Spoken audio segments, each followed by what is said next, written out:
So, let's talk about something important in men's health, something a lot of guys think about but maybe don't always talk about. It all comes down to a part of the body that, believe it or not, works on a really simple, powerful principle, just like any other muscle. You've heard the saying a million times, right? Use it or lose it. But is that just something people say, or is there actually some hard science behind it, especially when it comes to male sexual function? We're going to dive in because the answer from a medical perspective is way more fascinating than you might think. Okay, first things first. It is absolutely crucial to understand that times of sexual abstinence are a totally normal part of life. Seriously, they're not some kind of personal failure, they're usually a natural reaction to some of life's biggest challenges. Let's walk through what some of those are. Probably the number one reason, and this won't surprise you, is just challenges in a relationship. I mean, when that emotional connection isn't there or things are strained, sexual activity is often one of the first things to take a back seat. And then, of course, there's grief, especially after losing a partner. Grief just consumes an incredible amount of emotional and physical energy, and it naturally pushes sexual desire way down the list of priorities. Or what about dealing with a chronic illness or going through long treatments, say for cancer? That takes a massive toll on your energy, on your body image, on your libido. The main goal, as it should be, is just getting through it and healing. And let's be real, what about the pressures of modern life? When work just takes over everything, the stress and the sheer exhaustion can totally snuff out any sexual desire. Your brain is just, it's too full, It can't switch gears. And finally, sometimes it's just plain biology. Natural hormonal changes that happen with age, or even medical treatments that lower testosterone for things like prostate cancer, those can directly turn down the dial on libido, leading to a period of inactivity. So we've kind of covered the why, but now for the really interesting part. What is actually happening on a biological level during these quiet periods? This is where the science gets wild. Okay, check this out. This number right here, 90%. It turns out that for about 90% of the time, the penis is in a low oxygen, flaccid state. It's only getting the absolute bare minimum of what it needs to get by. And this right here shows you exactly why erections are so vital. You gotta think of them as a type of internal workout. When an erection happens, the oxygen flooding into those tissues just skyrockets. We're talking 2 to 3 times the normal amount.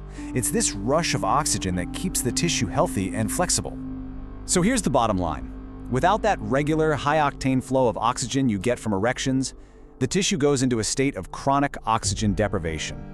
It's basically being starved of the one thing it needs to stay elastic and healthy. Now, this lack of oxygen kicks off a process called fibrosis. This is where the body starts replacing that healthy, stretchy, smooth muscle tissue with stiff, fibrous collagen. Here's a good way to think about it. Imagine you have a bunch of flexible rubber bands, and your body starts swapping them out for a tangle of tough, stiff string. That's pretty much fibrosis. And the consequences of that swap? They're very real. That loss of elasticity makes it harder for the tissue to fill up with blood, which, you guessed it, can lead to problems getting or keeping an erection. Over time, it can even lead to what's called atrophy, which is a potential shrinkage of the tissue. And in more advanced situations, this fibrosis can actually progress into something called Peyronie's disease. This is where that collagen forms hard little nodules or plaques, causing the penis to develop a noticeable bend or curve. This can be painful and, in some cases, can even make penetration impossible.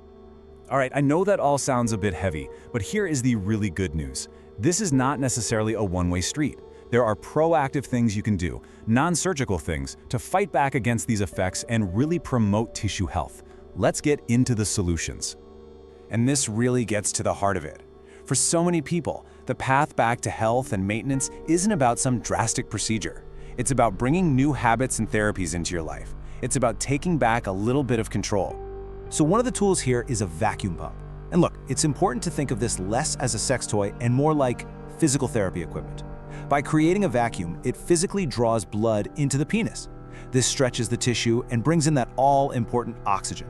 And it does it without you needing to be sexually aroused. Using it for just a few minutes a day can really help maintain that tissue elasticity. Here's another incredibly powerful tool. Kegel exercises. Those are the muscles you'd use if you were trying to stop urinating midstream. So why do they matter so much? Well, strengthening that whole muscular sling improves the blood vessel network in the entire area, which boosts your ability to trap blood for a stronger, longer-lasting erection. It's like building a better foundation from the inside out. And yeah, there are definitely other avenues to check out. Healthy masturbation is, well, a pretty direct way to stimulate erections and get that blood flowing. A generally active lifestyle, especially anything cardio, is amazing for your circulation everywhere in your body. And for deeper issues, well, medication can be a key part of the answer, but, and this is a big but, that always requires talking to a doctor to figure out the root cause, not just masking a symptom. Okay, so we've covered a lot of ground, right? We've talked about the causes, the biology behind it, and some really powerful solutions. So let's put it all together now into a simple blueprint you can use to understand this and take action. This chart really lays it all out for us, kind of like a roadmap. Over on the left, you've got the causes: life stress, relationship stuff, health and hormones. In the middle, you've got the biological risks that come from that: less oxygen, leading to fibrosis and potential atrophy. And then on the right, you've got this awesome set of empowering solutions: physical therapy, lifestyle changes, and of course, getting medical advice when you need it. It's a perfect map from the problem to a proactive plan. And that really brings us to the big takeaway here. This whole topic isn't just about one specific part of the body, it's a perfect example of how our entire system is connected. Changes in one area are often just signals about our overall health. So the real question is, are we listening to all of them?